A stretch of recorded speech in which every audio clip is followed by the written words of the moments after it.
Good evening. Hello. How are we all? If anyone heard a weird noise as the intro started, for some reason, normally I kick us out, play the intro, and I bring us back in while the intro's playing, and he unmuted our mic, so you could just hear us chatting. I was like, no, mute.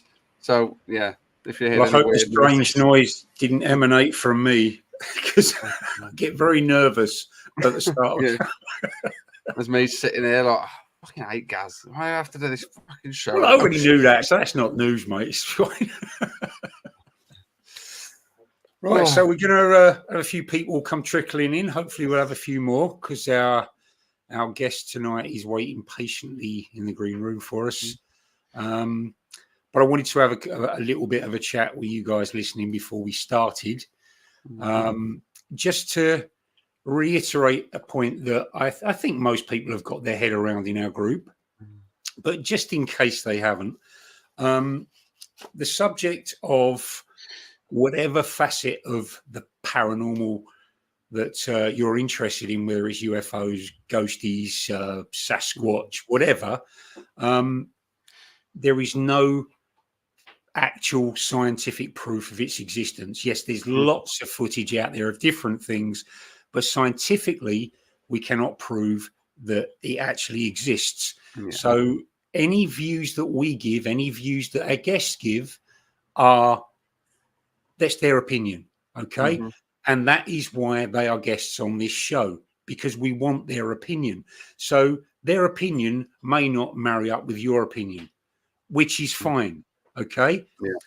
You can disagree with them. Most of the good guests that we get on are happy for people to disagree with them, as long as it's done in a polite, respectful way.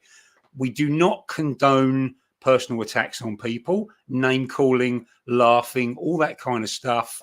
We have a very fierce moderator in the chat, Luna, zero tolerance, and you will get booted. All right. Yeah. So make no bones about it. So just wanted to make that clear before we start. Okay, guys? Yes. Brilliant. I had a conversation this morning about science and ufology, and the person I was talking to just kept saying, "Oh, everyone says science can't explain it, so it can't be true." I was like, "There's people complaining about science. Like, no, you're getting mixed up with what we currently understand as science." Yes. And what science is. Science is the understanding of how the universe works. So if we find out in 10 years' time that we make contact with an alien race that can travel faster than the speed of light, we'd have to update our science to incorporate that. Yep. Now that's science. Like, it still exists. We just don't understand how that would work. According to our model of science, it's not possible. That's all people are saying. But people get so angry with it. Like, oh, science doesn't know everything. No, it doesn't, which is they don't claim to. But that's the whole point. Right now, we can't explain it. That doesn't mean you can fill in the blanks with whatever random made-up, make-believe stuff you want.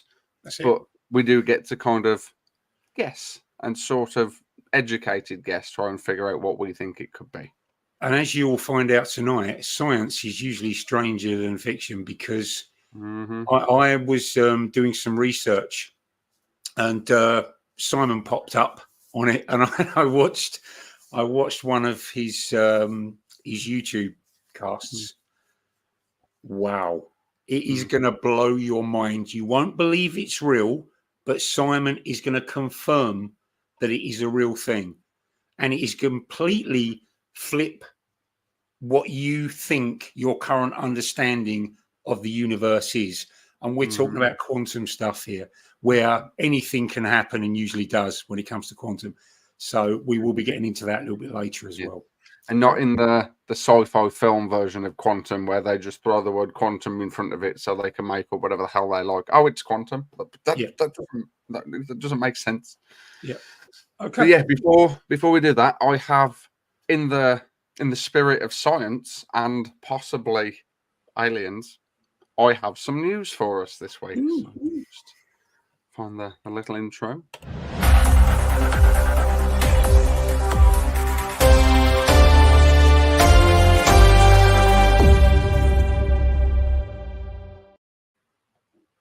See, it muted me then. That was weird. I don't know why it didn't do it the first time. Very strange. Anyway, let me move us out the way, and I will bring in the picture. So this, as many people will have heard, is I'll just start. Our first piece of news is a discovery in astronomy, possible signs of life on the exoplanet, which is wonderfully named K218b. One you'll definitely remember. Located 124 light years away in the constellation Leo.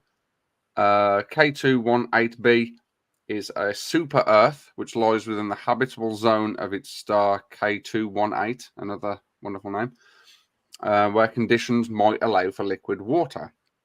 Using the Hubble Space Telescope, scientists detected water vapor in the atmosphere, which is pretty amazing. Further studies have revealed the presence of methane and carbon dioxide. On Earth, these gases often indicate biological activity, suggesting potential at least microbial life on K218b, or new science, because we don't know any other way that they could be created. So either it's new life, or it's life, should I say, or it's new science, and there's a new way for this to be formed, which is still kind of interesting if you're into science. However, it is crucial to note that non-biological processes could produce these molecules, perhaps.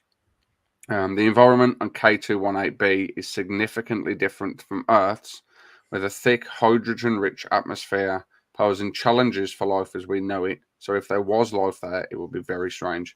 So the James Webb Space Telescope will be spending lots of time looking at this planet to see if they can get any further signs that there may possibly be life on that planet.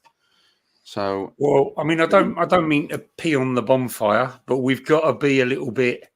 We've got to hold back a bit, because I mean, the molecule they're looking for, dimethyl sulfide, and they're saying that it's not as strong as first was thought, and we've got to be a little bit more skeptical about it, because dimethyl sulfide and methane are very difficult to distinguish between the two. So, you know, hopefully it is DMS. Hopefully it is living organisms that are producing it, and not some kind of natural thing that we don't know about. But yeah, stay tuned. Fingers crossed for that one. Yes. I'm just going to do a quick shout out. I'm being told we're going to say hi to Charlie. One of the kids is upstairs on his Switch. Hi, Charlie. Paying attention. Hi. Make sure you go to bed on time. Anyway, moving into more kind of got to be as skeptical as possible, but also sort of possibly exciting news. Let me just move us out the way again. Sorry, I just saw Tasha's comment, all for moving me out the way. Thanks very much. Not even slightly shocked. So, many of you might know what this is. The European Space Agency's Gaia Space Telescope has identified 60 stars that exhibit unusual energy patterns, suggesting they might be surrounded by Dyson spheres, which are hypothetical megastructures built by advanced civilizations to harness a star's energy. Dyson spheres, a concept proposed by physicist Freeman Dyson, are vast structures that could theoretically encompass an entire star, capturing all of its energy output to support a highly advanced civilization's needs. Gaia, renowned for its precise measurements of stars, detected suspicious infrared radiation in the light and energy emissions from these 60 stars. Again, these anomalies could be consistent with the presence of large energy-absorbing structures, but could also have other natural explanations, such as dust clouds or other astrophysical phenomena, possibly, again, something that we don't quite understand. Obviously, this has sparked quite a debate in the scientific community. Further investigation is required to confirm these sightings. Obviously, another job for the James Webb Space Telescope to find out more. So what do we think to Dyson spheres, Gaz?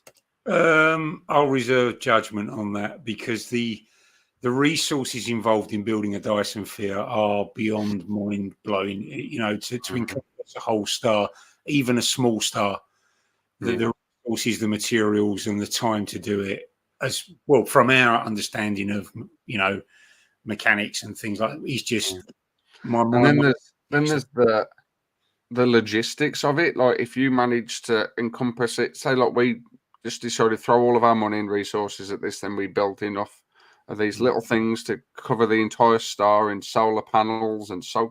How are we getting it back to Earth?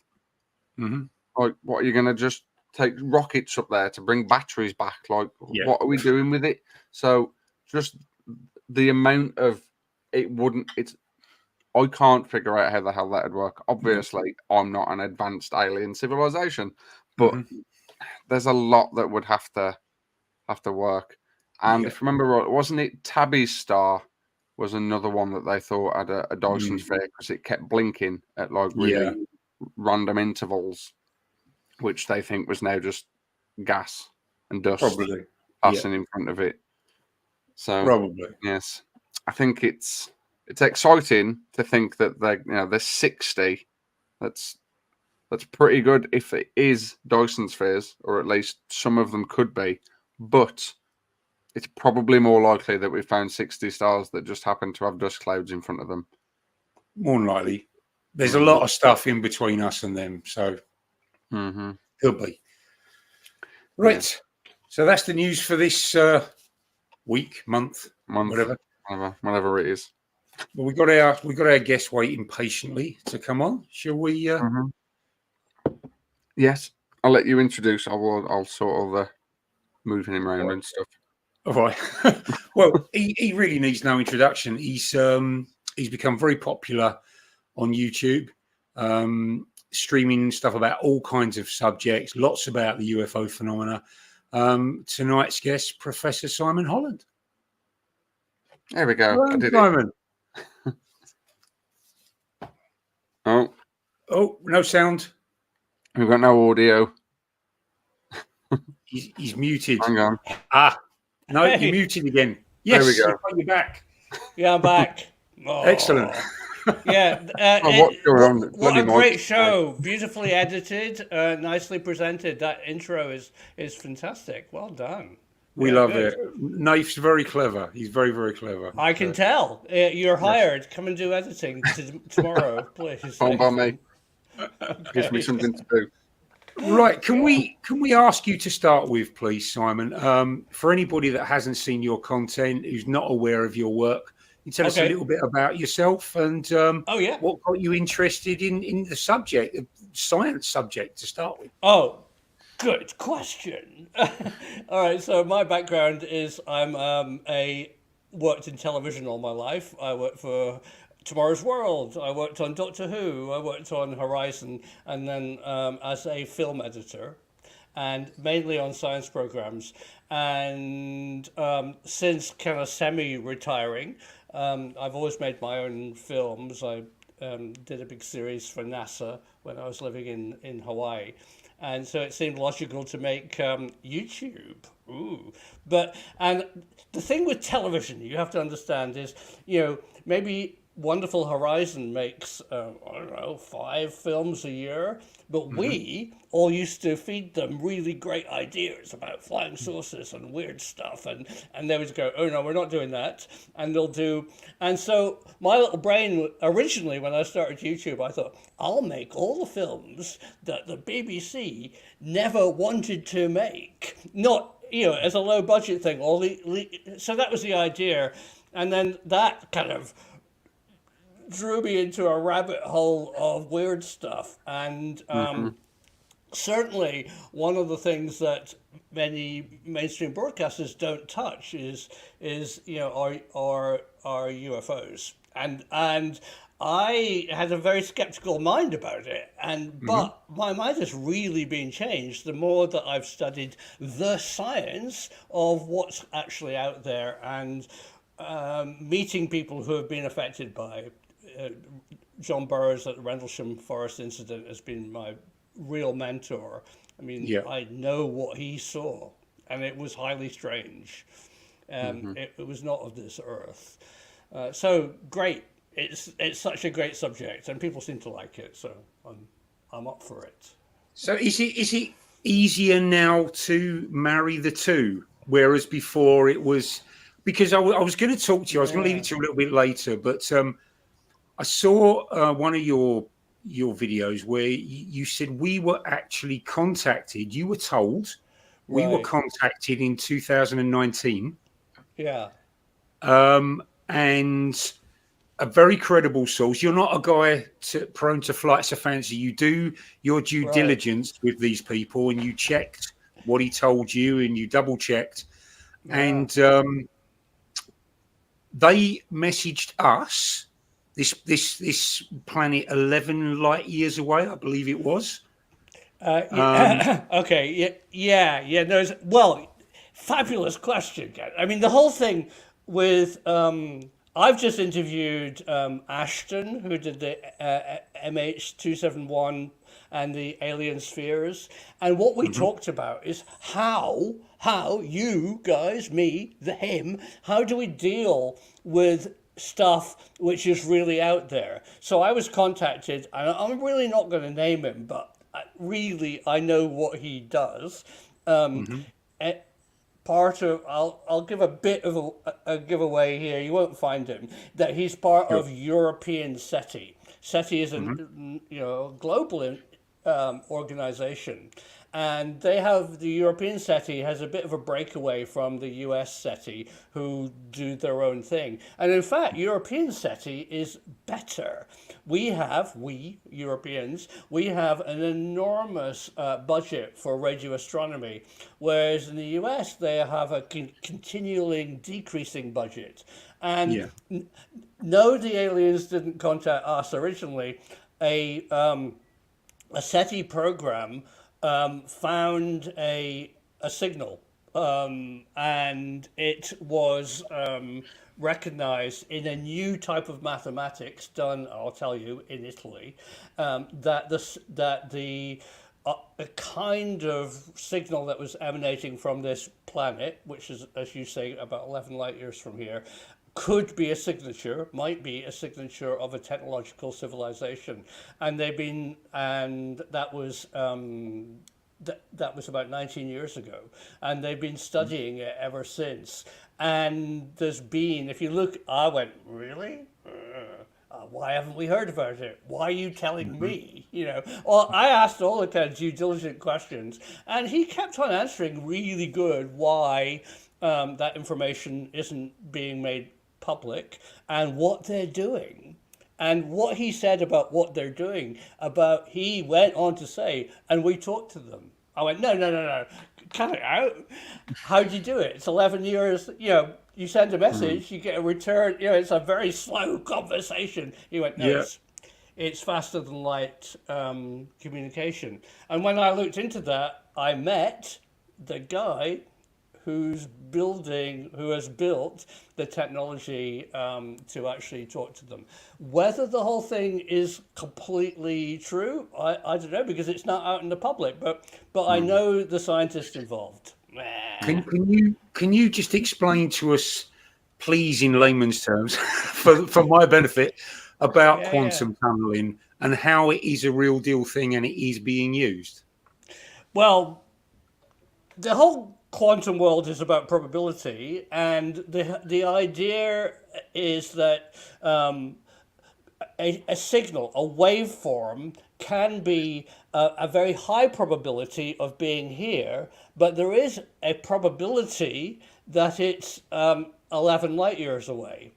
And if it's just, we are in this mega connected universe, and that probability curve goes down, but it's not zero. So if you can use the probability of sending a signal, which normally would peter out, but actually a small proportion of it is probable. If you can up that probability and tune into that probability, possibly you can communicate. But this guy's made it work. He uses quantum tunneling, and he does this experiment where he sends it's just a microwave signal, a very large distance, and the distance that it travels is instant. So the receiver picks it up at the same time as it's being sent, and that doesn't make any sense. There should be a delay, delay, but there isn't. So he has built a device which he can demonstrate. He teaches this in a university in Germany where students can build this. I would like to build one actually. That can actually traverse any distance instantly if you've got the right receiver, and that supposedly would be the way you could use the quantum effect of probability. Because it's not tunneling through solid matter; it's tunneling through a giant distance, and it supposedly works. Probably not very good explanation, but that's what he told me. Well, it's a lot of people listening would kind of. A lot of people will be like, "Oh, that sounds very sci-fi," but it's not you or me, or me or Gaz saying, "I've made this thing." This is people at SETI. This is scientists that they studied this and they've done this for their job, and we have done this, and they understand how it works. That's shocking. That's mind-blowing. That's amazing. All of the things terrifying at the same time. Oh yeah, exactly.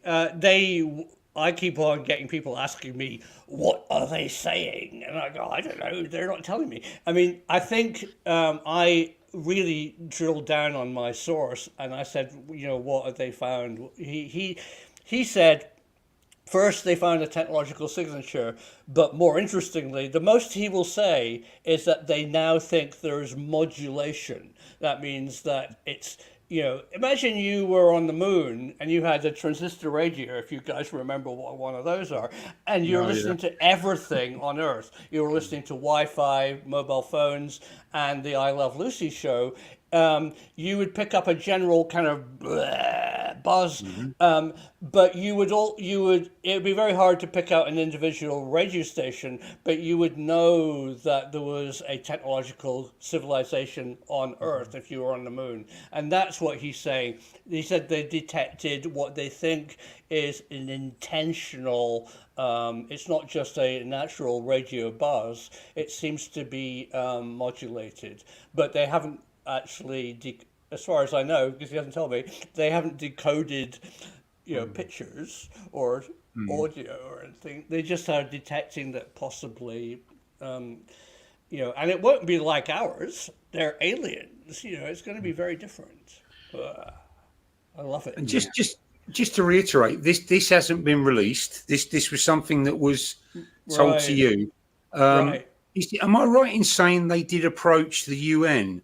Who told them about the 25-year plan? Well, right. So I kept on pushing this guy, and I said, "Why are you telling me? Why aren't you releasing this to the world?" And he's going, "Well, in fact, we did." I went, "Really?" He said, "In a plan," and he claims that the plan is to seed alien contact, they're out there, they're here now, as Christopher Mellon would say. That we're in this slow release, but the facts are being hidden from the public. I mean, if you look at what's going on right now, we are living in this incredible time where there's very, very small number of movers and shakers who are pushing the agenda of alien contact and UFOs. Like, unbelievably, it's no longer a fringe activity. They want the public to discuss it, and governments. So, and not just the UFOs, the flying saucers and weird things in the light in the sky. It's not just us. As we touched on in the news at the beginning, you've got this planet might possibly have life. These stars might possibly have signs of life. This moon might possibly have signs of life. They're getting the general population ready to hear we're not alone. Oh, we're not alone. I mean, I never knew this, but the more that who is it? What is it? But there is definite non-human intelligence that is out there. I think there's I think one thing that a lot of people who are interested in UFOs get wrong, and I'd like really to say this very strongly, is that UFOs aren't all the same thing. So many people say to me, "Oh yeah, but if it's man-made, they saw them thousands of years ago." Well, yeah, they're different. I mean, you have to assess every case differently, and Yes. there's man-made weirdnesses. I'm a great believer in what the British Condign report said, and they made a joke of it. They said 80% are actually easily identified. They're just miss sightings. And the remaining 20% are secret projects we can't tell you about, and anything left over are aliens. They were making a joke. I think that's actually now changed, and I would say there's a good percentage of things that we actually can't understand, which are out there. But so many are just bad sightings, or the large percentage of secret military projects, which do exist as well. Yeah, which like on a day-to-day basis, like I said, we run our little UFO group, and we have people share things with us, and people will post a video and be like, "What's this?" And it could be a balloon, it could be a bird, it could be like it's a 4-second blurry video that's been zoomed in, and like we can't really rule out a balloon. But so many people go, "No, it's a UFO. It's aliens." It's like, what? Can you see them waving? Like, you can't just jump to it's got to be aliens. No, and it's probably not. Even not saying that they don't exist, just that's probably not one. But a lot of people flat out can't let you say no. In the same way we hate people that just shut down the entire subject, like all UFOs are nonsense. The same kind of people that say all UFOs are UFOs. No, it's damaging. It's terrible. Really hard. Got to be critical of everything, haven't you? You've got to have that middle ground. Look at both sides of the argument, and something that struck me today. I was doing some research for the show. I was looking at some of your older stuff on YouTube, Simon, and I came across one where you was talking about photography with a guy, and why are the old pictures so good and the new ones are so not?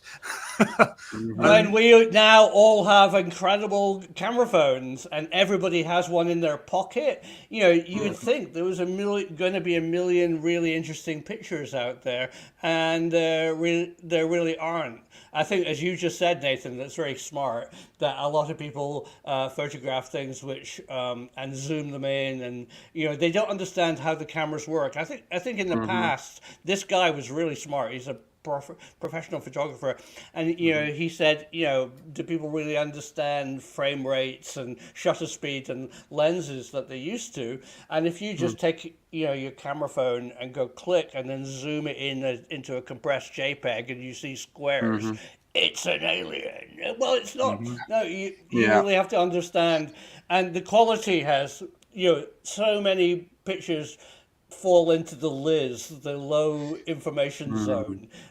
People send me, single point light sources, which at night, some of them move, but I like the ones during the day, or I've always thought that the highly strange is going to be really odd.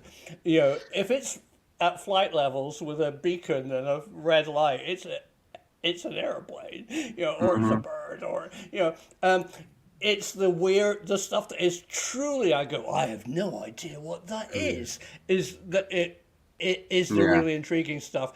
And they do exist. They're definitely out there. Yeah. I got tagged in one the other day, and someone, we think it was a bot. The person's account was just spamming loads of different groups. And there was, look at this UFO, and it looked like the reflection of two streetlights on a car window or something in the sky. And they were saying that they didn't take it through a window, and that it was really there in the sky, but the picture was oddly cropped, and someone was zooming in again and editing it, putting it through filters, and be like, look, it's glowing. Like, well, I could do that to a picture of the dog. That doesn't mean it's an alien. So I found out because there was a McDonald's in the photo. So I managed to go through Google Maps or Google Earth, found the exact location, figured out the angle the photo was taken from, which was, I think it was a Wendy's car park. So I was like, so obviously you're sitting in your car, and just outside of the photo are two street lights that match the shape of the things in the sky. Yeah. It was just the street light, and you've cropped it so it doesn't look like it was a reflection. But then I'm just a debunker and I'm shutting it down and I don't believe it. No, it's a massive issue. I mean, you, we, me, we all get sent this stuff, and how do we, as social media, actually cope with it? I think that's a very good question. You know, that's what that was the topic about. Do I actually do a story where I can't have excellent, as you say, Gaz, verification? It comes from a great source, but you know, if I was a journalist, I would never print that story. But I think it's possible, so I went with it. But with saying I don't know, and I think that I think we in social media science are doing such a great job. I often say, when something really strange, when the real disclosure or confirmation, as I call it, comes out, you'll see it here on your channel, Nathan and Gaz. This is where you will do that breaking science news, and it will be because forget the BBC, forget media, forget mainstream journalism, they're just not going to do the story. So I think we are fulfilling a great role, but it's dangerous for us because we're also can get it wrong. I mean, this is it's a double-edged sword. It's great. Yeah. I love it. It's see what I have actually noticed happening. As you said, it was a fringe subject back in the 70s, 80s, 90s. It was pretty fringe subject. If you say you're into UFOs, you got that look off people, didn't you? So rather than this big bang, they exist. People are being drip fed. So this footage appears from the Nimitz through the Washington Post. Nobody cares. Nobody bats an eyelid. One of the greatest discoveries in the history of history, and nobody. If we are being contacted, no one cares. So are they doing their work well? Have they flooded the airways with so much information that our heads are scrambled now? So it's kind of a weird There's so much more to that story. I mean, it's just I've just been having this person stay in my house called Chet Sarfati, who knows all these movers and shakers. He knows Leslie Keane, he knows Ralph Blumenthal, and he was actually with Christopher Mellon, the guy who was forced at the Navy Intelligence Office, forced to manage the leak because the stuff was leaked outside of. And the more I know about that story, and the more, I mean, even Leslie Keane says so many things in that 2017 article in the New York Times was actually wrong, but it opened the floodgates. And something that's been frustrating me, and I'm sure you two are frustrated by this, is how much European, especially British, ufology and science has gone on, and the Americans are ignoring it. I mean, I keep knocking on about the Condite report. I mean, that says UAP exists. They are real. Yeah. But there's people over there going, are they real? Yeah, and here in France where I live, we have a classification system. It's even more open than the UK and the US. Yeah. You can send anything in, it will be analyzed for you and put into on the map, and it was be put into categories. Wonderful.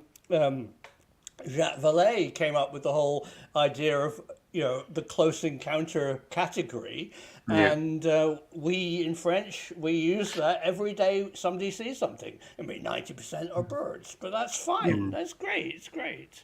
Yeah. So with Brazil did the same kind of thing, didn't they? They had their big UFO group, and the government were like, we keep getting all these phone calls or these people seeing things. We don't know what they are. Help us. And they incorporated their group into the government, and now they help run the government UFO department, which is I think the right way to go. Because even if it's not ET, but it is there, and the government don't know what they are, surely they should want to know what they are. Like, right. Is it Russia or China? It's a hazard. I'm a private pilot. I mean, I don't fly jets, but Cessnas. But flight hazards. Anything that's in the sky that you don't know what they are effing nuisance. It certainly, and it could be. It could. I mean, there's been a lot of stuff flying over different countries recently, trying desperately to spy on in ways. I mean, the Chinese balloon was brilliant because NORAD was looking for incoming ICBMs of the North Pole, fast-moving things, and they had a filter going slow-moving airplanes and birds we took out. We don't look at, we ignore. So the Chinese sent a balloon. It's great. It's clever stuff, and every country does it. So what, in your opinion, Simon, is going on? I mean, you mentioned John Burroughs. We've mentioned the guy saying, John Sfati saying that it's actually us from the future, and John Burroughs said the same when he touched the craft. He got the impression that it was humans, but from the future. So, in your opinion, are these craft that are being seen the ones that are not misidentification? Or people there are imagine things, or are we being visited by creatures from other planets, or is it both? Who have mastered faster than light travel? Well, I kind of really like the whole idea. I like advanced physics. I really like the history of physics. And I really like physics that is difficult, physics of multi-state physics. We ignore things like plasma, which is the fourth state of matter. 99% of the universe is in plasma. And when you understand it, plasma, for example, it's the main source of light. When plasma changes back into gas, it emits photons. And so many things that we see can be, a plasma photon stuff. So that's possible. But the fourth state of matter, plasma, seems to have a kind of consciousness. It seems to have an intelligence. It follows people, and it's confusing for our mind. What exactly the Rendlesham Forest incident is layers and layers and layers of wonderful, wonderful stories of the Cold War and Margaret Thatcher and the highly strange, and even weird stuff that has gone on for centuries in Suffolk. There's so many layers of it. And the best thing about Rendlesham Forest, very sadly, is that people were injured. And that's how I got into it, because John Burroughs, he had his heart was ripped apart, his fingers went blue, his eyes shut down, and he has DNA damage, which probably you don't know about, and he's very, very closely studied. And because of that, I think, and a lot of other people, we can work out what he was exposed to. And the more we've looked into it, we have this little kind of, this very good Rendlesham Forest team of James Warrow, who's a fantastic science researcher. I'm the filmmaker, and John Burroughs, who is totally straight and totally honest with what he saw and how it affected him, and how it was a big cover-up, for years now. He didn't get any health care or settlement. They tried to tell him he wasn't in the Air Force. I mean, they were really hiding something. But that's it. That's that case. But generally, the universe is deeply inhabited. I think it's very unlikely that living organisms are coming here. I think it's much more likely that they would detect us, like we detected that possible planet with technology, that they would send a probe to look at us from afar.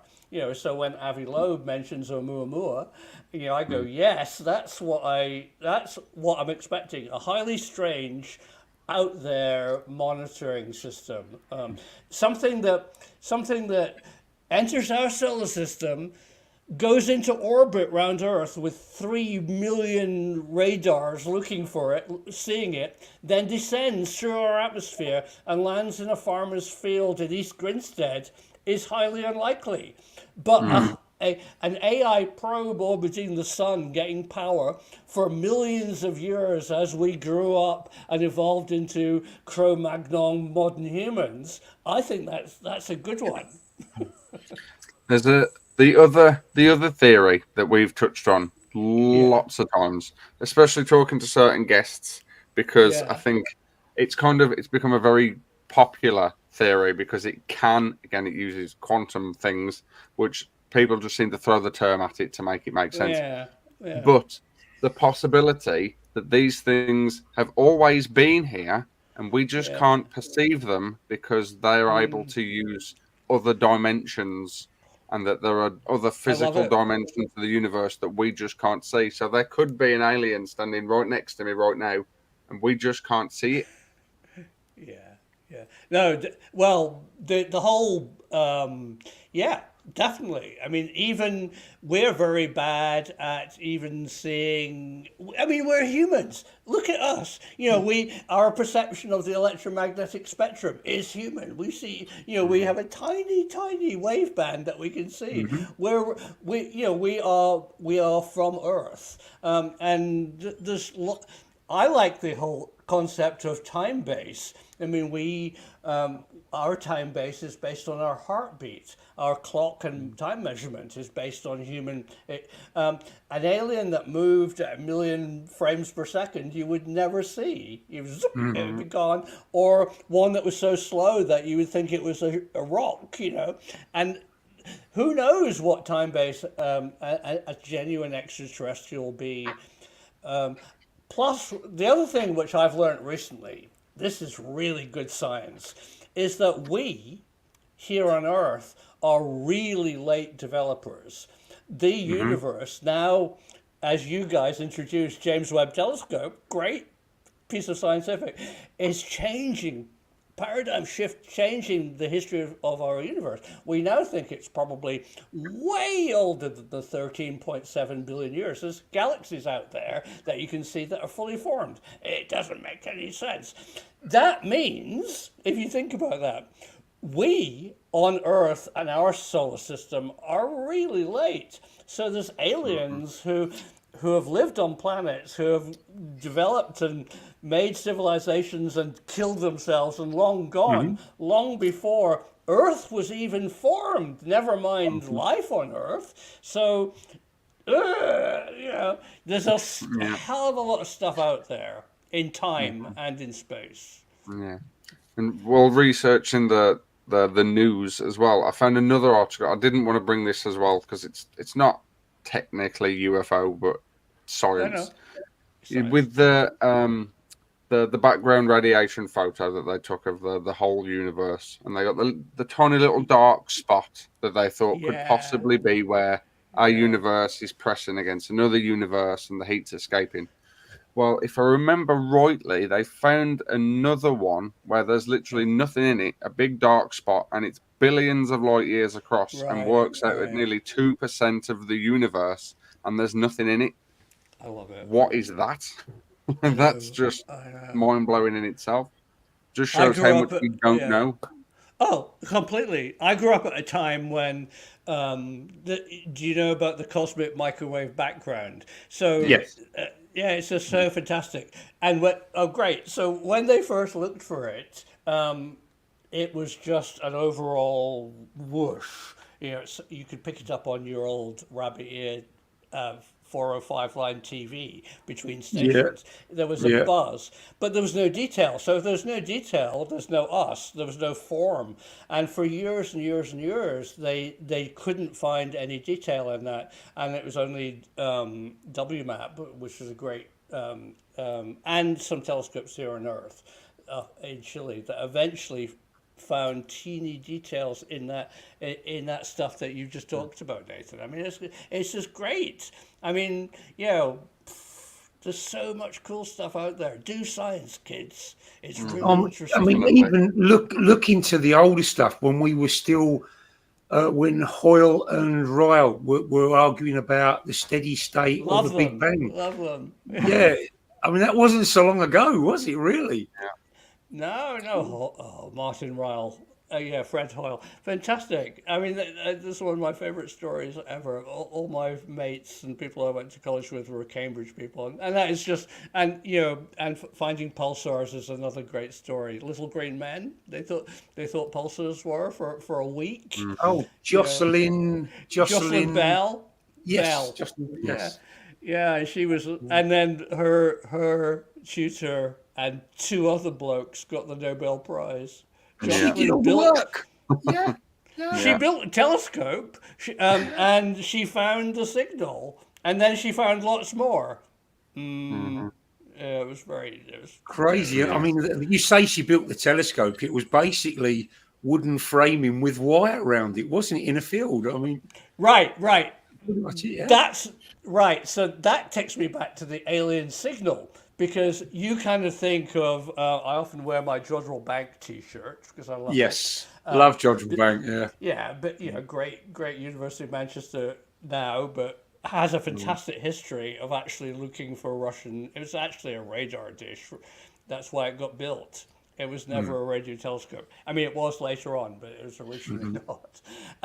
But this guy who told me about the alien signal said the way that they're decoding it now, if it exists, is a giant field of beanpoles gas in Africa and in Australia. Right. It isn't a dish. It's a field, an array, and that's the way to get. And they're now being able to multiplex and join together, one in Australia, one I can't tell you, and one in Africa, which I can tell you about. And you can share the signal so the whole world can be a radio telescope. Wow. And this is real. And it's European. This has been going on for a long time, hasn't it? These strange signals. I mean, we had the WOW signal. Was that was 60s, wasn't it? The WOW signal. That just went off the scale, and somebody got their pencil and wrote "wow," which is great. And in Jocelyn Bell's case, when she found pulsars, Anthony Hewish wrote LGM, Little Green Men. So that's how things get named. I love it. Oh, science is just fantastic. Yeah, good. It is. Well, incredible. We love it. And it's great to see. Just obviously for like my age, I grew up seeing all of these people. Like, we didn't know the Earth was round. We didn't know how gravity worked. We didn't know all the. And then you got Einstein, and he's explained everything. So you get into science, and you're like, well, what is there left? Like, they've discovered everything. Oh no! But then, as you get a little bit older, and you see people are still finding things. Gravitational waves were only discovered really very recently, so it's really interesting to see just how little we actually know, and how it's definitely a good idea for younger people to get into science, because you could be the one that finds that one thing that destroys everything we think we know. It's happened lots of times before. That's what you said in your introduction to this program. I mean, it's exactly right that science thrives on getting it wrong and having to reimagine, the actual science of what they effed up on. And, it takes people to think out of the box and actually think about how things could work. I love it and scientists are very excited by that.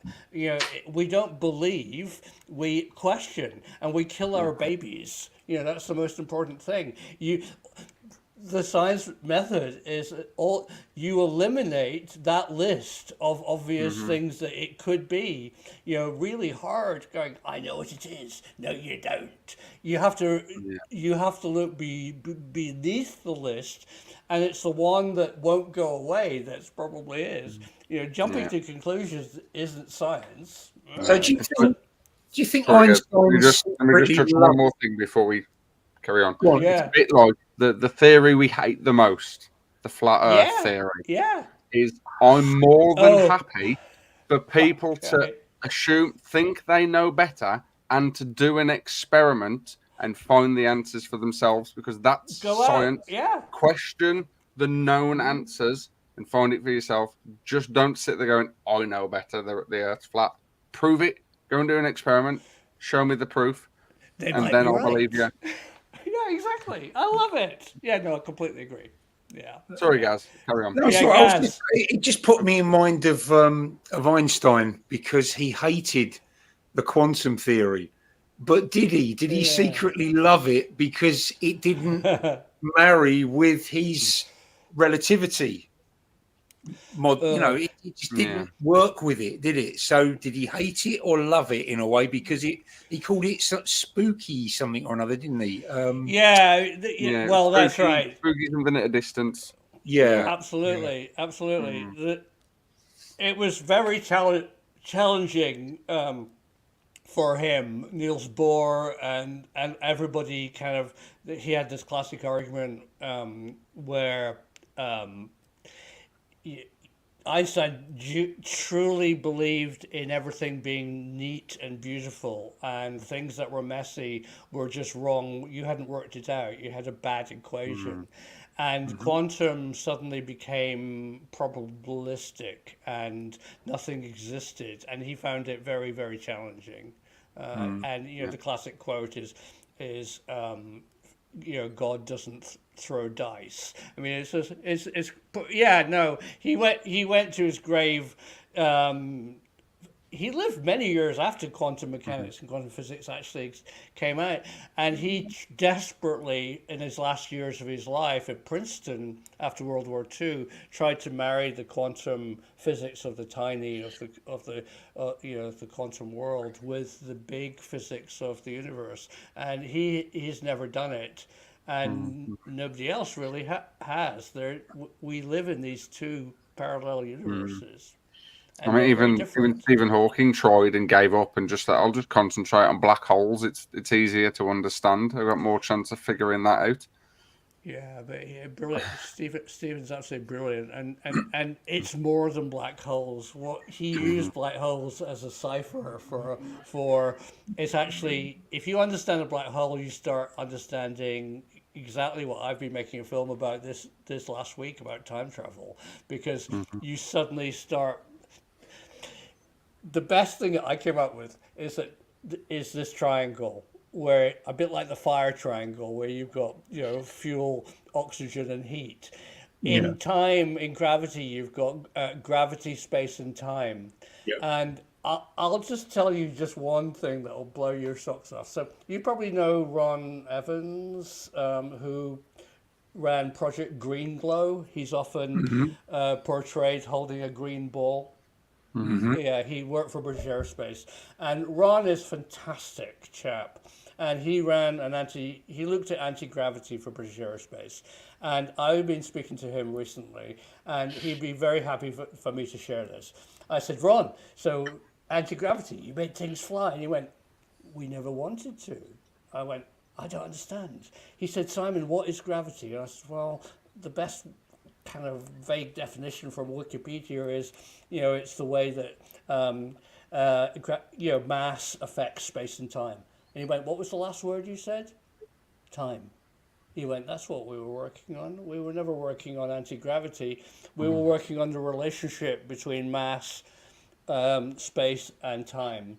And they're totally linked. If you can alter time in any way, if you can be the master of a Time Lord, and that's sent me down this incredible path of time travel. See, that is because I grew up in the 70s, Simon, and when we still thought there was only 16 moons around Jupiter, it's like way back. Right. And I was led to believe from I think it was about 16. It's 60 odd or 80 odd now, isn't it? Or more? I don't know. Yeah, a long time ago. Probably. But from my limited understanding of science back then, time was linear, and it ran from here. Yeah. Good point. And now that's all out the window. Time isn't linear. It's time all happens at the same time in the same place. You're just observing one part of it. This is what I wanted to get to. This isn't the present. This is our present. Yeah, the present doesn't exist. Exactly. What? Now that's difficult for people to get their head around, isn't it? Oh yeah, no, absolutely, and it's fantastic. We, as I said earlier, we're this little kind of bag of bones that live on Earth. We perceive time in a very special, in our own way. But I think most people already accept that time is relative to your speed. But I think what I want to get across is, and talking to Jack Sarfati, who I've been making these films with recently, is that he says very much that we can modify time by modifying gravity, and we don't need vast black holes in our spaceships. It actually doesn't use that much power. I think that's, and he's done the physics, and I can tell you, that. Well, devices are being made. I'm not saying who and where and when and what. But, I mean, that's certainly being experimented on right now. Time. I mean, going back to Einstein, he did say that time travel is physically possible. It's we wouldn't know how to do it yet. Apparently. Yeah. He also, again, this film that I literally have just pressed publish on YouTube today explains a little bit about Einstein.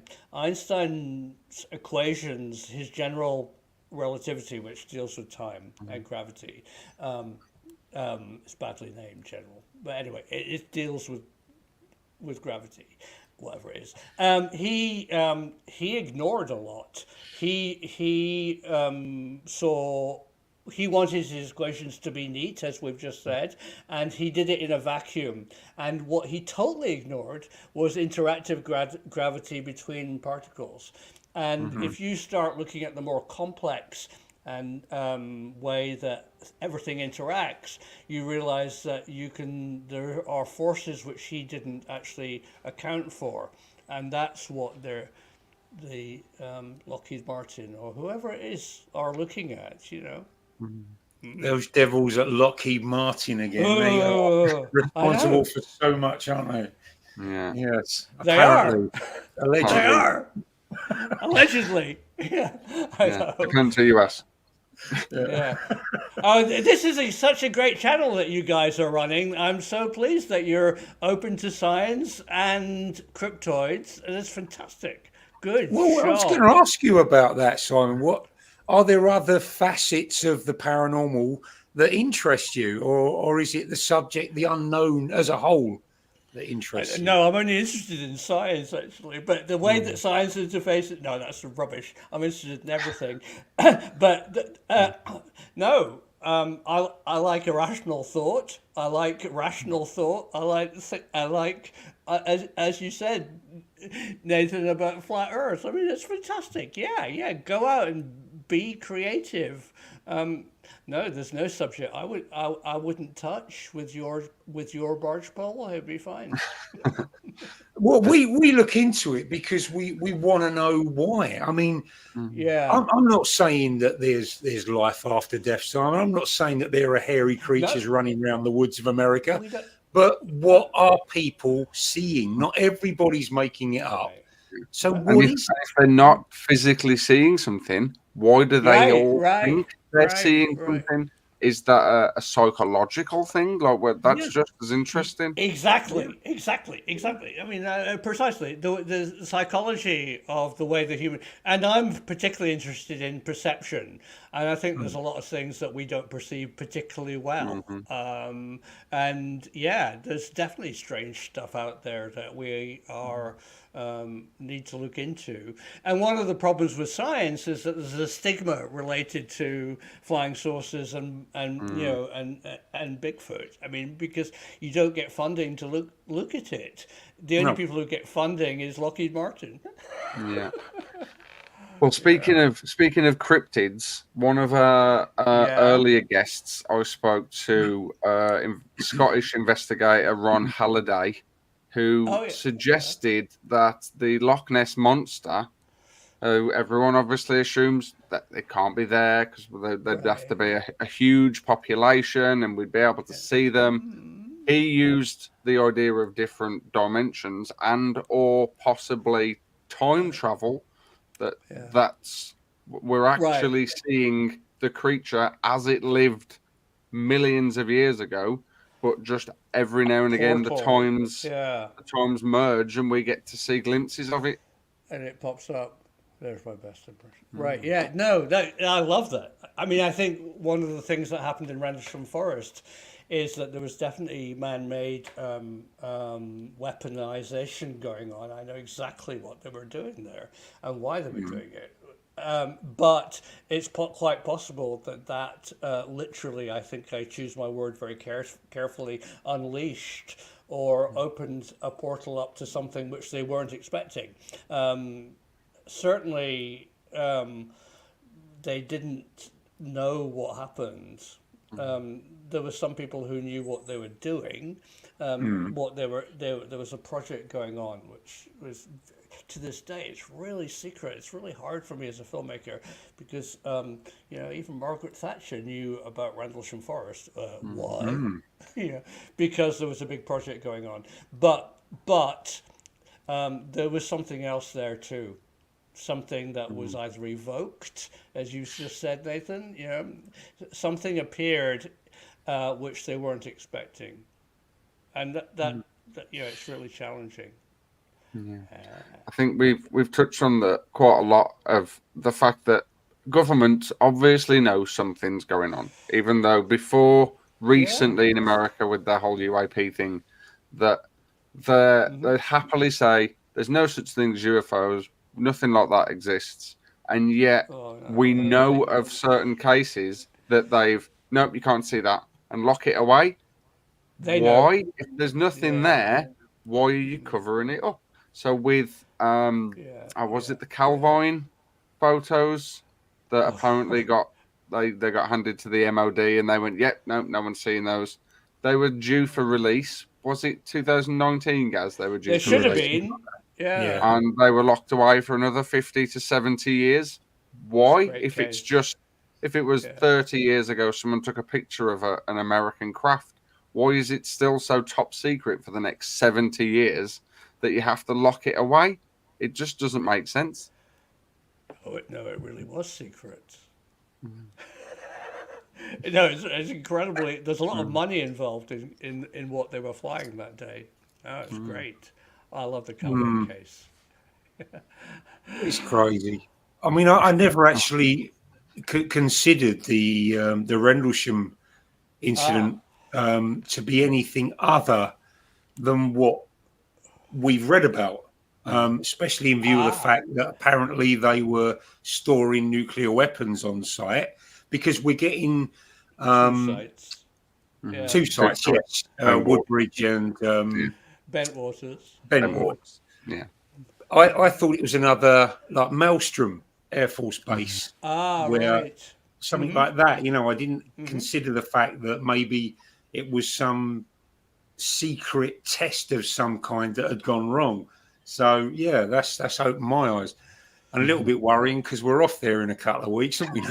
Yeah, we're camping in Rendlesham in 2 weeks. We'll take our Geiger counters. Fantastic. Look for stuff. Look for evidence for me, please. Look for evidence of how Woodbridge and Bentwaters are connected. In World War II, they built Woodbridge was a FIDO base where they burnt off the fog, so it faces due west. It was the way alternative landing strip for lost bombers. But there's pipes under the woods, under Rendlesham Forest between Woodbridge and Bentwaters, and those pipes supposedly were utilized in a project in 1980. So if you find manhole covers in the woods and things, yeah, and because you're never going to see me again. You're going to my butt disappearing down a manhole. That'll be the last thing we ever see. Yeah. You just see Gaz waving a metal detector, going boop. Boop! Oh, yeah, Yeah, but he's gone. Oh yeah. Oh, I'd love to find out. Yeah. Oh, What great! went You're on going to the forest. Fantastic. Oh yeah, Yeah. we're gonna have a long weekend. We're gonna do the trail. I've never been, so I've been to. I went to a conference at Woodbridge, and John Burroughs was there, and it was Oh, really good. good. But I never Good. actually Good. went to the woods, so Right. we're going to do And that. And you're right. annoyingly, there was a campsite directly in the forest, but they closed during COVID and they haven't reopened yet. So we've had to find one a few miles away, and we're going to have to venture in and do a nighttime sky watch and a bit of a wander around the Yeah. woods and at If I night. can tell you one place that you have to go, or in fact three places you have to go, why Rendlesham? Why Suffolk? Well, in a triangle round the strange bit of scrubby woodland, a mile to the east is Orford Ness, Britain's AWRE biggest weapon, advanced directed energy weapon test site. Oh, yeah. Right. Um, Okay. 2 miles to the south is Bawdsey, Bawdsey Manor, which was where Robert Watson Watt developed early stolen radar. I'll tell you about that one day. And has a massive underground laboratory. True. Oh, And right. just 4 miles to the west is Martlesham Heath, which looks like British Telecom Lab, but it's actually called Adastral Park, where Stanford Research and Marconi had a massive base. So it's a triangle of military bases, and right in the middle there's a bit of scrubby woodland.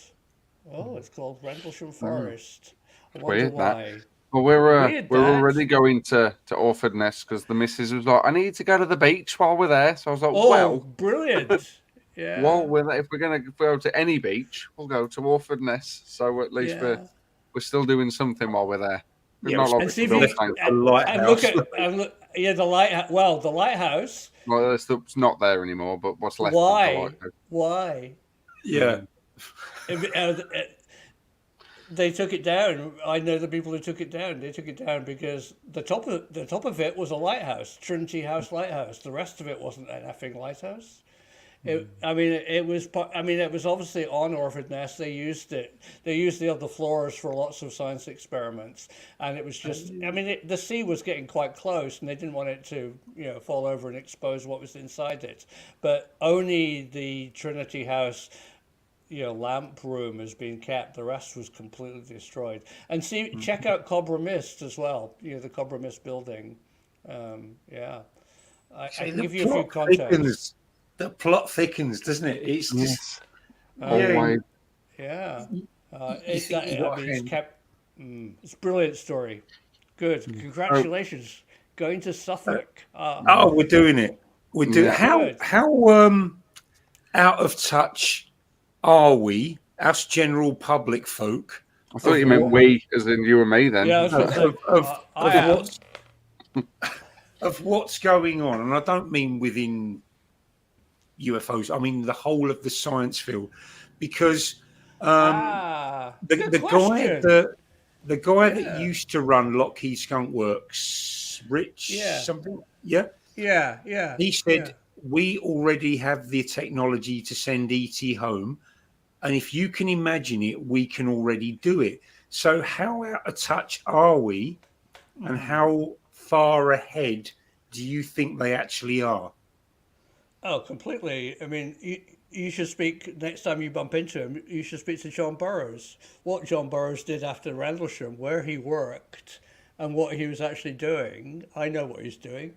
I mean, is Star Wars. I mean, literally stuff in. This is the 1990s. So today, I'll tell you a quick story. So quick story. Sure. I've got a good mate who works in. I used to live in Hawaii, and I've got a good mate who's an electrician who gets gigs, works in Pearl Harbor, which is a Navy base, and he was fitting a GPS unit on this ship, and in the floor where all the racks of equipment was, there was a rack that he didn't know, and it said no access. It actually says Raytheon on it, but it had one. If you do electronics, it had little test points on it, and he couldn't resist. He got his test meter and just, I don't even know what it is.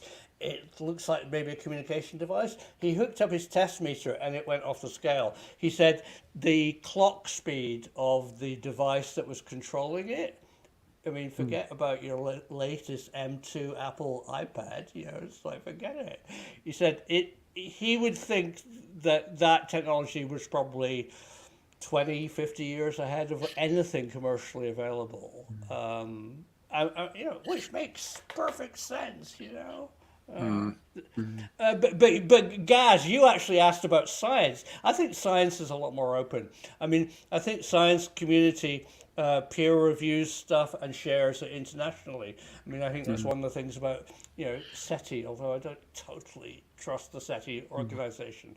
But certainly my mates in radio astronomy, if they ever see anything, I mean, they share it all over the world instantly. An asteroid about to hit Earth, you need to know about it. But I don't trust the military and I don't trust governments. That's why I don't trust the word disclosure. So I think the differences between scientists and government scientists and military scientists, the people that are on their payroll, that's the difference. Yeah, good question. Yeah, and so how? Go on, carry on.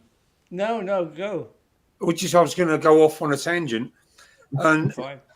You go off on a tangent. That never happened. It kind of leads on from the last question. How much don't we know about the universe and its workings? Because we think we're pretty clued up now, but how much don't we? No, this is amazingly big questions. I mean, the kind of dark energy, dark matter question is, and now the age of the universe and expansion of the universe. You wonderfully mentioned the debate of the Big Bang and Martin Ryle and Fred Hoyle and steady state. I mean that's all wrong, but it was a great debate. It was the best we knew. So no, we're bunnies running around knowing nothing. I mean, it's just like it's there's many more secrets. We're asking the wrong questions. Yes, you add together the all the dark matter and the dark energy that makes up, what is it, 90 or 95% of the universe, and we don't know where any of it is. No, we don't even know where it is, what it is. Yeah, no, it's like, no, we're asking the wrong questions. But we're good. I mean, I think we're as long as we don't kind of destroy ourselves in the next couple of weeks, which is looking more likely. I think we'll keep on asking difficult questions, which is great. So to bring it back on theme, slightly away from the science for a second, all of this technology that we apparently have in secret, how much of it was developed through back-engineered technology that we got from crashed craft, with people like Bob Lazar claiming that all this technology is just back-engineered from UFOs. Or time travelers coming back and telling us. Or time travel, whatever they are. Yeah. I literally today I heard a tape from 1980 that claimed that Newton and Einstein had met time travelers, and I was going, "Whoa, it's interesting." I think it's a difficult question. I don't like it because we don't know. I think there's a lot. I keep on hearing people who don't understand like the history of something quite prosaic like the transistor. There is. Or fiber optics are often used.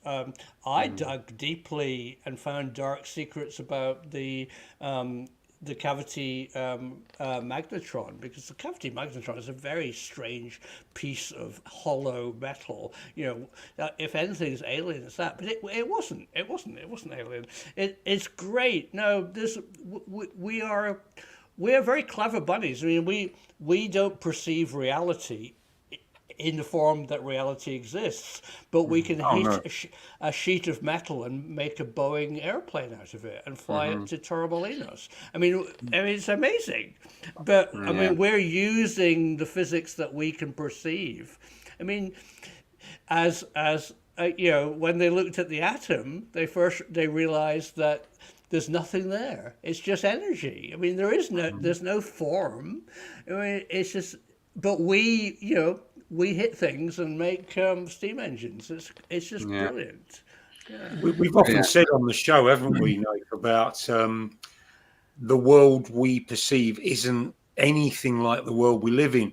As you said earlier, Simon, you only see a very small part of the light spectrum, and we only hear a very limited part of the sound spectrum. So if we could see and hear everything, microwave, X-rays, radio waves, gamma rays, and above 20,000 hertz, it would sound and look incredible. And trying to imagine what that could be would be like trying to invent a new color that no one else can see.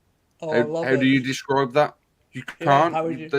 A bit like brown doesn't really work. So it's difficult to try and picture what you don't know.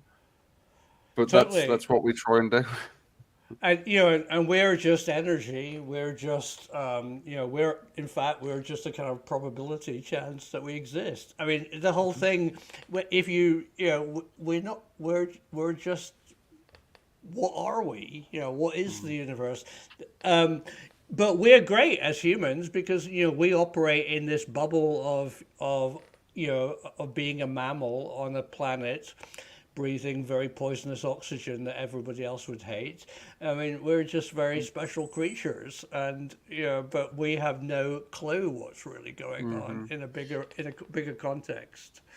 It's a great question. Good. Yeah, I love that. Just having a quick look through the comments. One of the people that was the most excited we were getting you on is an investigator, UFO investigator named James Brody, who is an investigator for my local UFO group, Birmingham UFO group, and he did a talk last week, the week before, and I spent 3 hours with my brain pouring out of my ears trying to understand it because it was all about the connection between the quantum universe and consciousness and all, and it just share my email address with him. Hi James. Yeah, great. Great. I publish my email address on my YouTube site, and anybody can email me. I get some amazingly good emails from people. So James, I think you two need a conversation because I tried to keep up. And I had some thoughts, and then he'd say something, and I'd be like, you've lost me again. It's just mental. It's super smart people. Great. We love them. Yeah, good. Yes. Yeah. There's one more comment. Let me scroll back up. That I noticed while we were discussing the UFO pictures and videos online that just you can't always tell whether it's a bird or a UFO. Kind of linked to one of your other videos recently that I found very interesting was the lot of AI generated content now. And your other video, which would benefit me as a UFO investigator who writes up case reports for what people have seen, to be able to make AI videos that show what these people claim to have seen. Yes. And people didn't understand that. Most people hated the idea of going, they're fake. And they're going, no. Nathan and MUFON have all these just accounts. Most of them are accounts. If we could turn them into a picture that it would get into the press, us on YouTube, and media could use it. And you have to flag that it's a generated picture. But the guy that was on is an AI expert, and I know nothing about AI really in image generation, and it is possible using the right terms and the better programs. There's some really cheap ones out there, but there's some pretty good ones that you can have. It can create something, and then you can go, oh no, it was bigger, it was redder, it was in dark. and you can actually modify it. So Nathan, you got the point. Most people didn't. That it might be a way of illustrating the account. We have a lot of these case reports that have a very basic doodle because most people aren't artists, so they draw like here's the sun and here's the moon and here's a craft. So if we're able to put it through either an image generator or a video generator that can show what this thing did, it might. The whole reason we wrote the case reports is just in case another witness says, I was there, I saw that, I saw something different or from a different angle. The video could help jog their memory to be like, that's exactly what I saw. And then you get more witnesses come forward.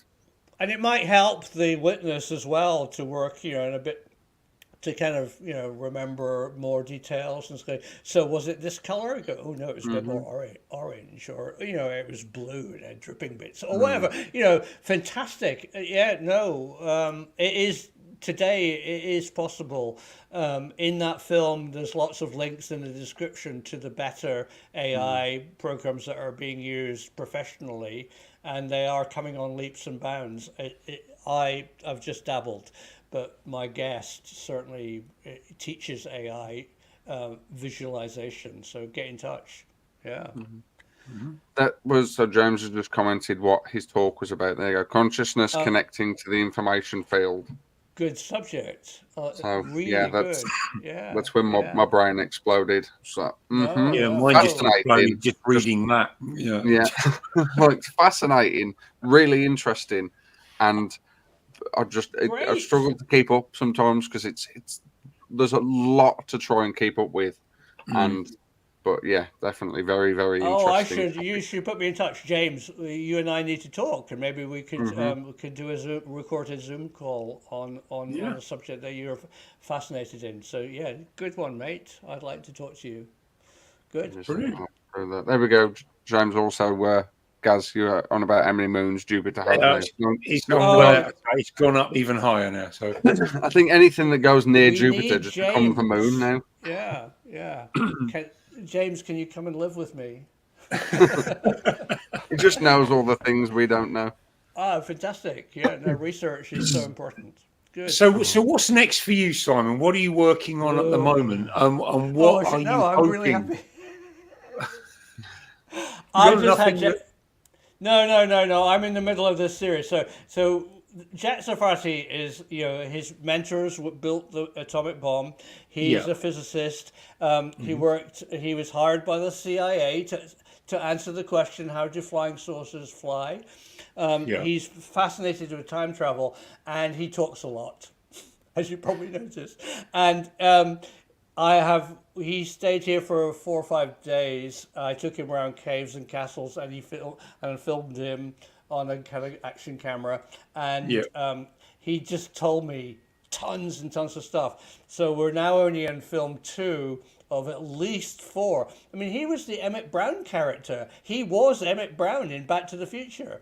I mean, he came up with the whole, and he introduced Jacques Vallée to Spielberg that ended up with Close Encounters of the Third Kind, because that's a Jacques Vallée. So, so I'm working through my rushes, my SD cards. I have a pile of them here, to edit together him. And then the continuing thing, John Burroughs and James Warrow and I do at least once a month where we get together, like us 3 here, where we make a one subject.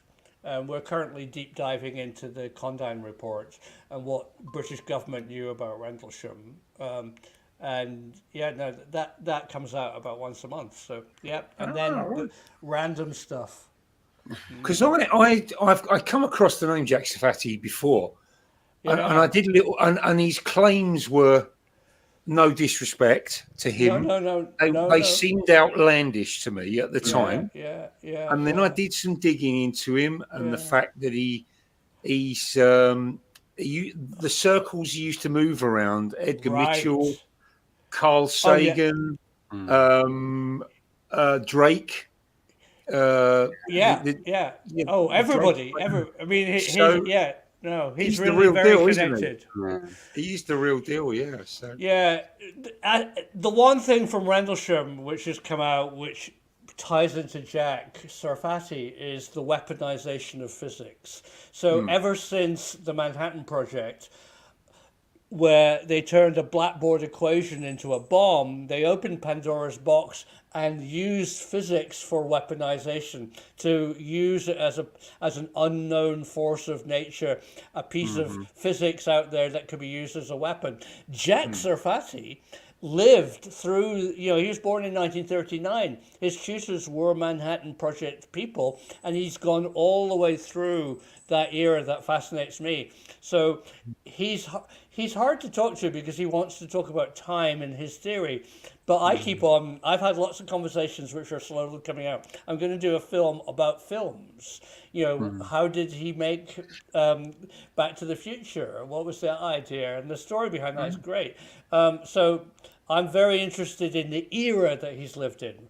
He's seen gravity research. He's seen MK Ultra. He's worked for the CIA. He worked for SRI. He knows about distant viewing and time travel. So I mean, so for me, I'm more interested in that. But he keeps on wanting to talk about his flying saucers story. But both are good. You've got to watch it. People that are listening, you've got to watch this. It's if you subscribe to Simon's stuff on YouTube, you'll see it. And Jack talks about he got a phone call, a computer generated. It was supposedly an AI from the future that we had built. We didn't exist anymore. I think I'm right in saying, and it was all like AI computer. He got a phone call saying, "You're special, and you're going to do this in 20 years. You're going to meet these people in 20 years, and you're going to develop this. You've got to say yes, you want to do it, or no, you don't." Yeah. And he was only a young lad, wasn't he, Simon? Yeah, I think he was a teenager. Yeah, it was in 1953. So I should. And then he was told by he describes the object, the thing that talked to him of the phone, which is brilliant. It was a conscious machine, and told him that he was part of a group. And he would meet the rest of the group 20 years later. And to the day, 20 years later, he just randomly walked into SRI, Stanford Research, and there he met Russell Targ, Egdon Mitchell, and others, Hal Puthoff.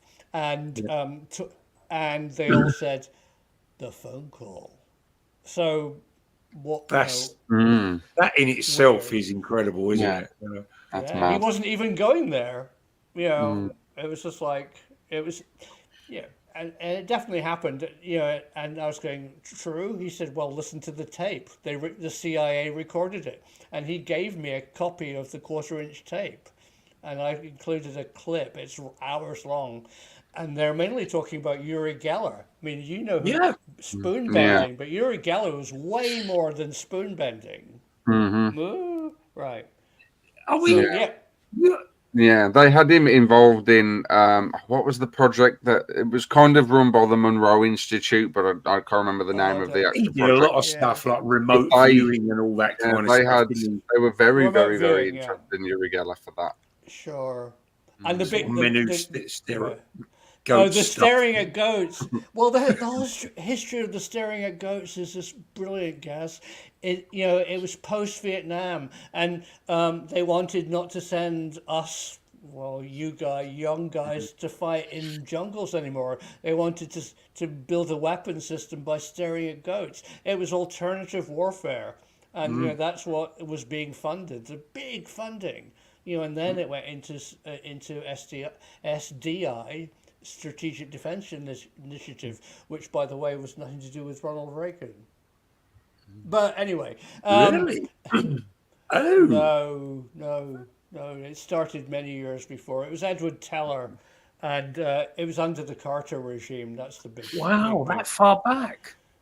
Oh, absolutely. Teller, the father of the H-bomb, built a space weapon called BEAR, BEAR, which was a directed energy weapon in space, that could possibly, it didn't work. It did work, but it didn't have the technology to really work well to shoot down ICBMs in the in its cruise stage. And that was under Carter. Forget Reagan just took the credit. Well, I mean, Reagan announced it after it was already built. And and where were they doing most of the physics? Orford Ness and Rendlesham Forest. Yeah.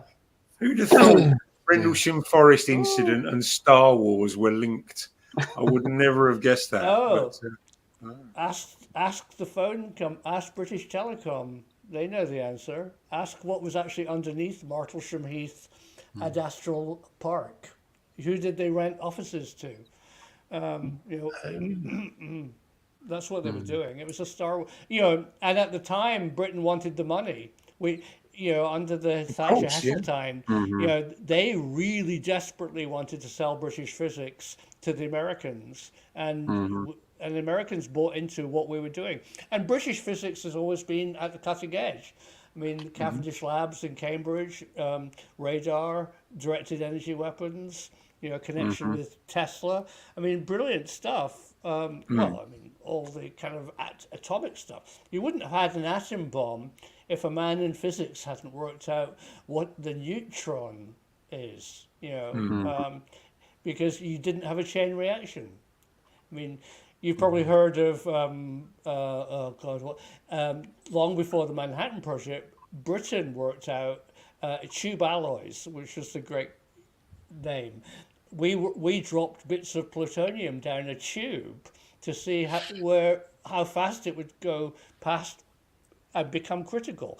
All that information, the chain reaction wouldn't have happened if it wasn't for a man in Cambridge, because the bomb would never work. Yeah. Wow, the things you learn. I love this stuff. I really do. It's a great subject, isn't it? I mean, and you guys are doing such a great job. It's social media where we're hearing this. We're not hearing this. I mean, we no longer have Tomorrow's World. We no longer have a million science programs. We're doing it, and we're doing the research, and we're joining the dots. I think people have lost faith in TV, right? Good. So they don't believe a thing they hear on the news now because they're so biased. And programs like Horizon, which I used to love, Horizon, Tomorrow's World, that kind of stuff. Anything with Brian Cox on it. Yeah. Yeah, thank you. Brian's all right. I love Brian, but what I can't get, he doesn't. He's like, Sagan started SETI, didn't he? I believe with somebody else. Yeah. But to listen, if you remember Cosmos, I'm sure you're too young, Simon, for Cosmos. He kind of dismisses it out of hand.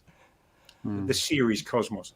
So I don't know whether he was warned off the subject when he was making the program. Don't mention little green men or anything like that. Yeah, no, there's definitely. I've worked with Brian Cox for many years, and he's a fantastic chap. He works at CERN and he plays guitar. He lives in Manchester. Well, he lives in London now, but anyway, he's great. But no, he's a great science communicator. But no, Gaz, you're absolutely right. He was warned off. There's no way that the producers, the executive producers, the channel controllers, or the BBC would touch little green men. They're not going to do that. They're going to look at forces of nature. They're going to look at the universe. They're going to look at our wonderful planet, which is great subjects. But they don't ask difficult questions. It's such a shame because Brian, he's gone the same way as Sagan. He doesn't entertain it. Well, not to our faces anyway. Probably secretly he does. But, secretly he does. Yeah. Yeah, it's one of those, isn't it? That it's still we're more able to talk about it now without getting ridiculed. But people in the public eye, and especially scientists in the public eye, if you make a claim that you believe aliens are visiting Earth, you're not going to be on the TV anymore, are you?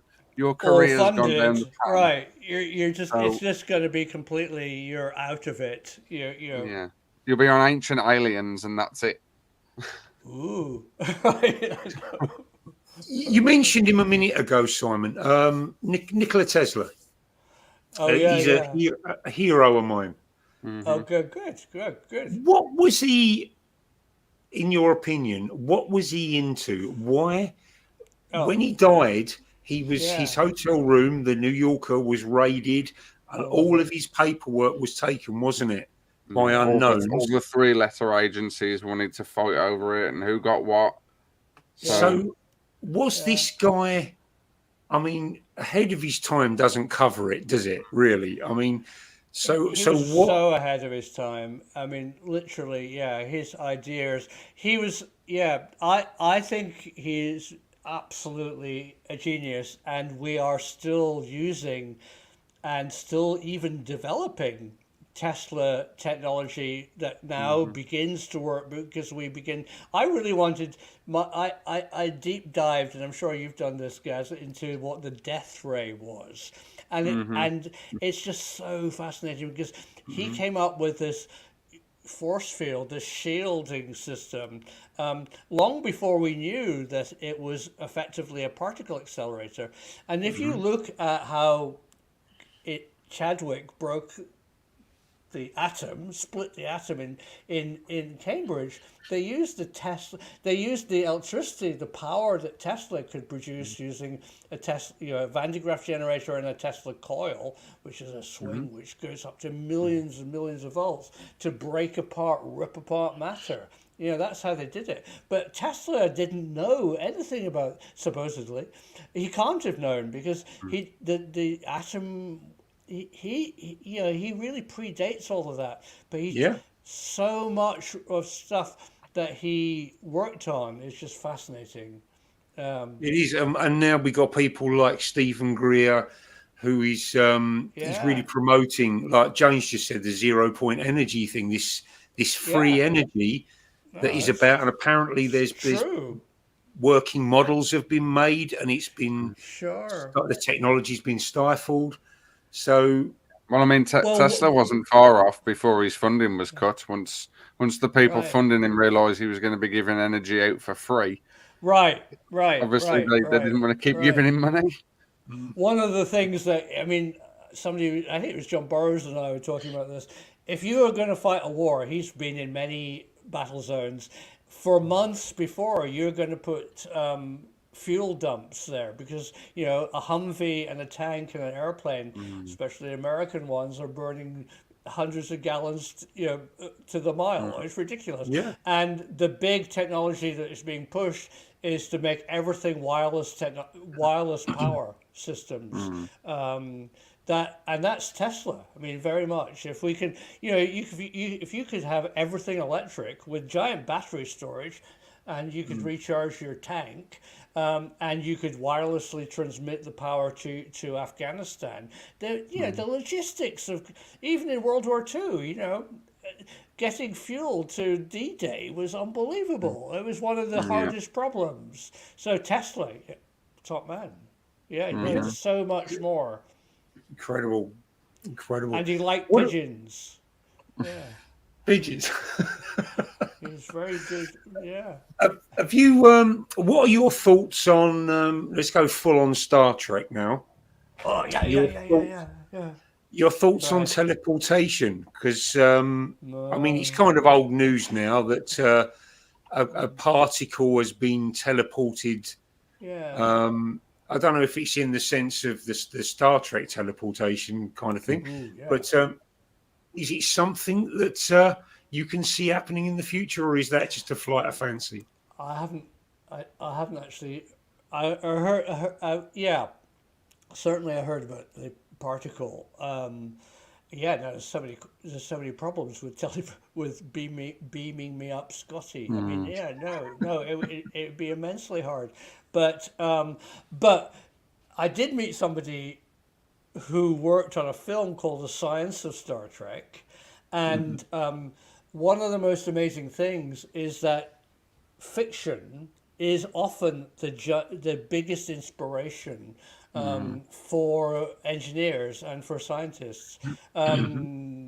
The guy who built Hottle, which was a supersonic transport airplane in Britain that was going to fly around to Australia in 20 minutes, he was the age where he designed the engine with its turbo intercooler from a design that he saw in the Eagle Annual and Dan Dare. He said that literally, some fantasy artist had drawn this, and he went, "Oh, I could make that work."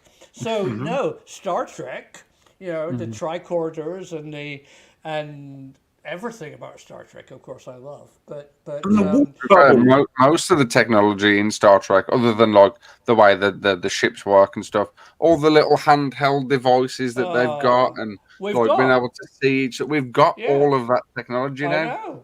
We do. Most of it did come from people seeing that, thinking, "I want one of them. I'm going to make that."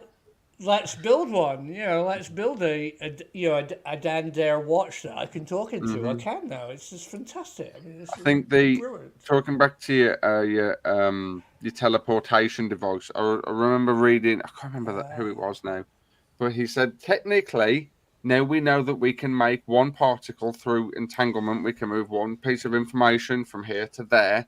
We could teleport you.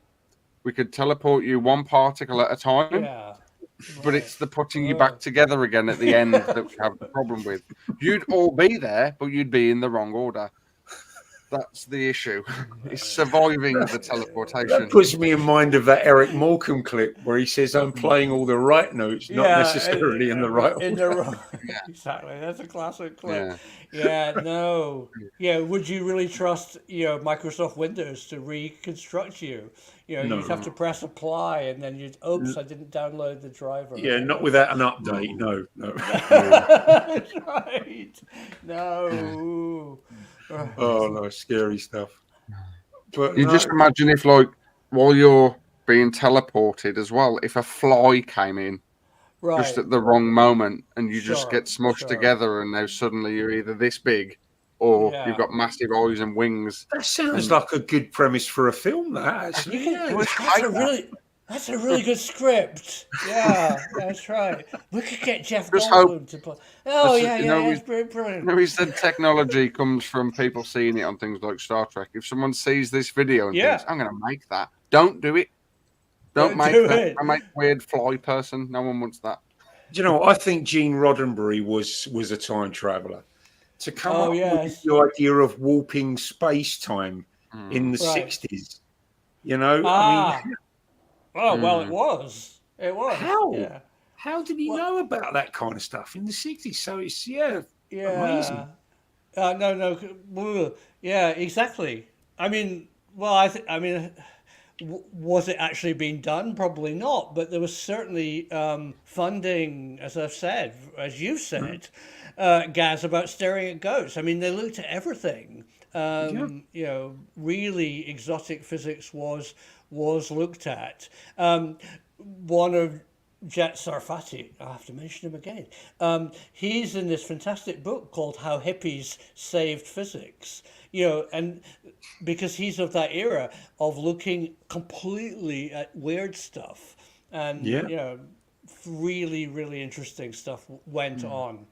And I asked John Burroughs, when you were in U.S. Air Force 1980, prior to mainly to computers even, what was it? And he said, no, there was technology there that I had no idea what it was.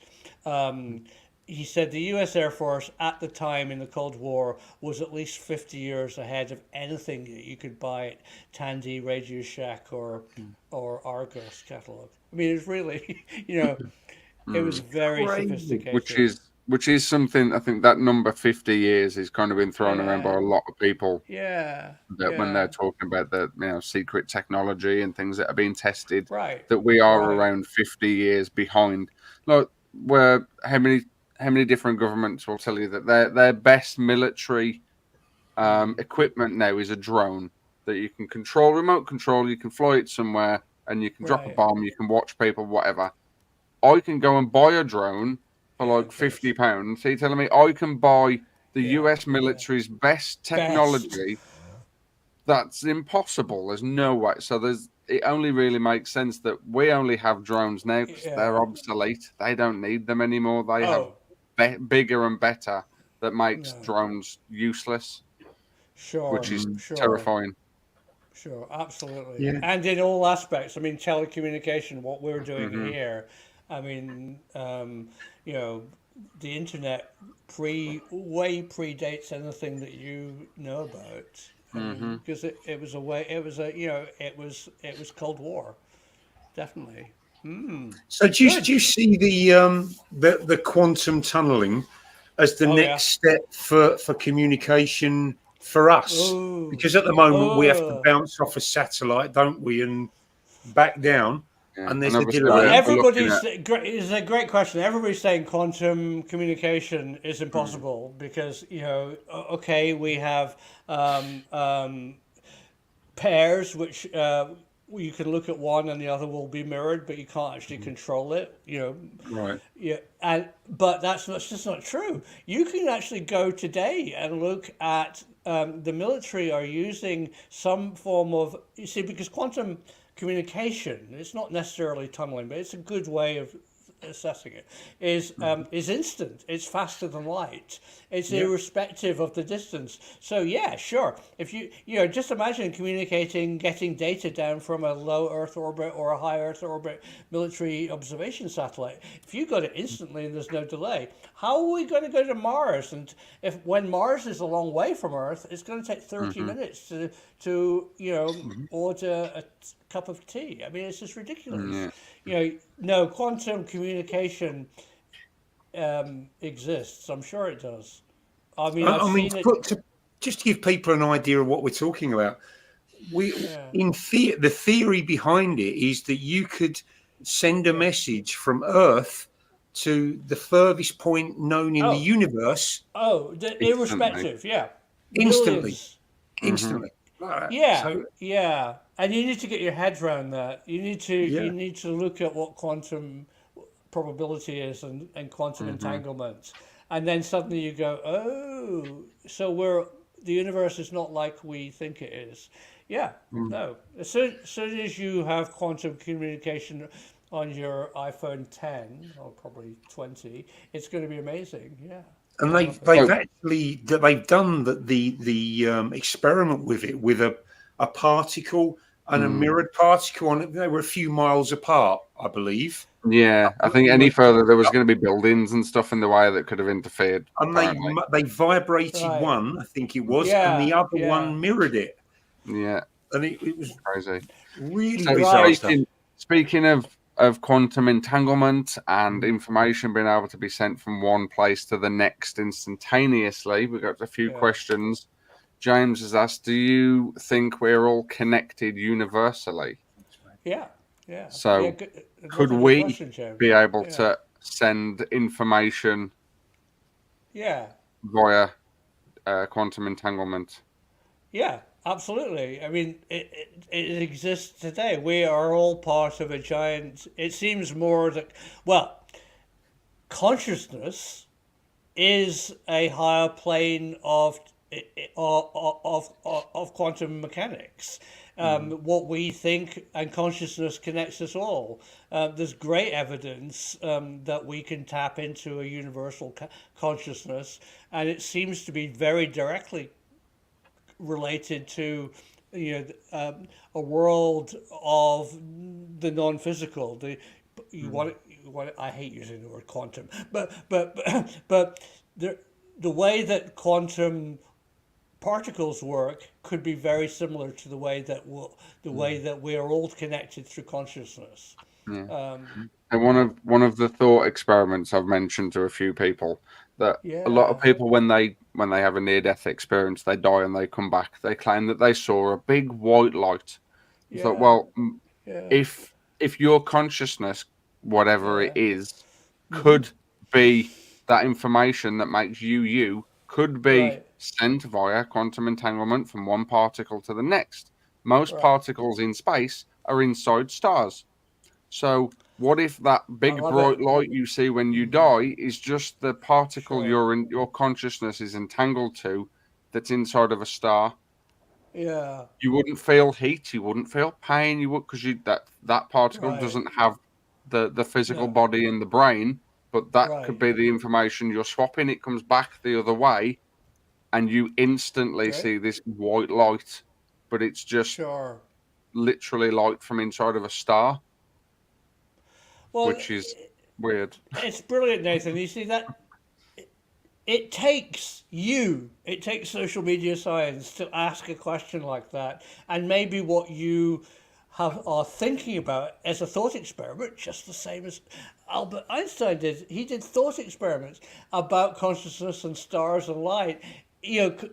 Could be the springboard to actually launching research into it. I think it's great. No, I mean, we can't say it's right or wrong, but it's inspirational. So good science. It just means now I've got to think of the experiment that would prove it. Go ahead. I've just got to almost die a few times and write down what I see and see whether it changes each time. And be funded. Yeah, that's right. Oh, time's marching on, but we got another question from Ash. Has Simon had any experiences of his own that have stuck out as significant? I have, and I don't really want to talk about it. As a child, I definitely had an encounter with a non-human intelligence. Not in the same way as Jack. He didn't phone me up. I met this creature I met, and that's all I'll say. And it's made me. I've always wanted to know what it was, and it was very benign, which was good. It wasn't threatening to me, and it was it stuck with me, and I think it's made me think that there's more stuff out there than meets our eyes. Yeah. There's nothing better than having your own experience that because you could read other people's experiences and be like, well, they could have misinterpreted it, they could have misremembered it. But when you experience it yourself, you know what you saw. And it knows how you are vulnerable by having that experience. Even today with you wonderful chaps, I'm not really willing to talk about it. Maybe one day I will. But because, and people who have encountered the highly strange, it's very unsettling for them. In many, some people are very badly affected by it. Well, thanks for. I don't want to make you feel uncomfortable, but thanks for. Telling us what you did about it. Yeah, no, that's good. I've never seen, flying around in my Cessna, I've never seen anything odd. And I think I wish I did. I've seen some weird stuff which had reasonable explanations. And I've also experienced how the human body is affected by things like hypoxia and things, which are just, and how we don't trust our seat of the pants, and all that is really good. As a pilot, you certainly realize the limitations of a human system. But I've never seen anything odd in the sky. I mean, I have seen things that are odd in the sky, but I kind of knew what they were. Right. So I've got one more question. We've touched on a lot of the possibilities that could explain UFOs, ETs, whatever these things could be. Right. What do you personally think is the most likely explanation? Are they us from the future? Are they ETs traveling the vast distances across the universe? Are they already here and we're just seeing different, or traveling through different dimensions? Or is it a bit of everything? Definitely, or some other mad explanation, or something else. Right, I love the something else. Yeah, definitely. Every case has to be taken individually. Don't think that a flying saucer that landed in a field is related to a phenomenon which is seen hovering in the sky. I think there's lots of things out there. I don't think there is. I can't really say there is one particular overriding explanation, because I think they're all different. I personally think that because, and we've talked about this, chaps, a lot tonight, because of our limited senses, that we are often can encounter and perceive things which are multidimensional or out of our sensory range, or we don't understand and can't compute. We can't put a word to it. We can't describe very well. I think there's definitely strange things out there. Definitely. Everybody sees weird stuff. It's well known by governments. I think it's more weird than little green men. I think it's hard for aliens to come here. I think they might have millions of years ago. I think it's much more likely there's probes, self-replicating probes watching us. I think we might be interesting. I think our planet is very interesting. But yeah, no, I think they're all everything's real. The possibilities are endless. I don't particularly like aluminum flying saucers because I think they're a human construct. I think the highly strange, as Jacques Vallée would define it, is highly strange. The stranger, the better for me. Brilliant. Right. Well. Right. Oh, where have I gone? I've just moved everybody over. I clicked the wrong button. Are we back? No, I've got rid of everything. Give me a minute. Give me a minute. There we go. What I did there? It's a time warp. Yeah. Well, thanks so much for joining us. It's really great. I've really enjoyed it. Thank you so much. Well, I hope people get inspired to, they've heard what you said and picked up on your passion and your verve for science and want to look into it and get involved in it a little bit more as well. So thanks so much for that. Thank you. I'm still asking questions. I've gone down rabbit holes which were wrong. I've investigated things that were like, ooh. And I think the most important thing, people, is the truth is out there. We need to find it, and social media science is where you're going to actually hear it. Nathan, Gaz, and James, and all your viewers, and a little bit me. We are going to be the source of the confirmation. Maybe. Absolutely. Well, we can look forward to that next episode about Jack Safati. Is that coming out soon as well? I've done 2 films, and my little fingers will be editing, as you both know, tomorrow, doing his science. So brilliant. Thank you. Cool. And obviously, anyone watching or listening back, go find Simon's YouTube. I'll put a link to your YouTube channel in there. Thank you. For everyone. You're very welcome. Yeah, and I ask questions, and you can email me directly. I've got so many people send me interesting stuff, so please just get in touch. Yeah, and I've got James's email address. I'll message you after we've finished, and I'll give you his email address. Thank you. Well, hopefully we'll get to speak to you again in the future, Simon. You take care, and thank you very much. Anytime. Thank you, guys. It was really fun. Yeah, loved it. Thank you. Bye bye then. Pete.